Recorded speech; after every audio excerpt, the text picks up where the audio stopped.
సినిమాల్లో చాలా మంది ఉన్నాయి. రాముడి దగ్గర నుంచి ఉన్నటువంటి చరిత్రలు ఉన్నాయి. మరి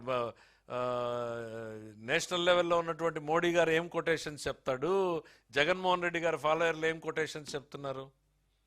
అవి సినిమా డైలాగులే, ఇవి సినిమా డైలాగులే. మన మనస్తత్వాన్ని ఎక్స్పోజ్ చేస్తున్నాయి. రప్ప నరికేస్తామంటే ఎవరిని నరికేస్తారు? సంతోషమే అంటాడు. ఒక మాజీ ముఖ్యమంత్రి పదవి తప్పు, అది ఎవరో కుర్రాడేమో పట్టుకున్నాడేమో, అట్లాంటిది నేను యాక్సెప్ట్ చెయ్యను అని చెప్పాల్సింది పోయి సంతోషమే అని అంటే ఇంకా 10 మంది పట్టుకోండి, ఇంకా 10 మంది పెడుదారి పట్టండి. అది సినిమాల్లో చాలా మంది ఉన్నాయి. రాముడి దగ్గర నుంచి ఉన్నటువంటి చరిత్రలు ఉన్నాయి. మరి నేషనల్ లెవెల్లో ఉన్నటువంటి మోడీ గారు ఏం కొటేషన్స్ చెప్తాడు, జగన్మోహన్ రెడ్డి గారి ఫాలోయర్లు ఏం కొటేషన్స్ చెప్తున్నారు. అవి సినిమా డైలాగులే, ఇవి సినిమా డైలాగులే. మన మనస్తత్వాన్ని ఎక్స్పోజ్ చేస్తున్నాయి. రప్ప నరికేస్తామంటే ఎవరిని నరికేస్తారు? సంతోషమే అంటాడు. ఒక మాజీ ముఖ్యమంత్రి పదవి తప్పు, అది ఎవరో కుర్రాడేమో పట్టుకున్నాడేమో, అట్లాంటిది నేను యాక్సెప్ట్ చెయ్యను అని చెప్పాల్సింది పోయి సంతోషమే అని అంటే ఇంకా 10 మంది పట్టుకోండి, ఇంకా 10 మంది పెడుదారి పట్టండి.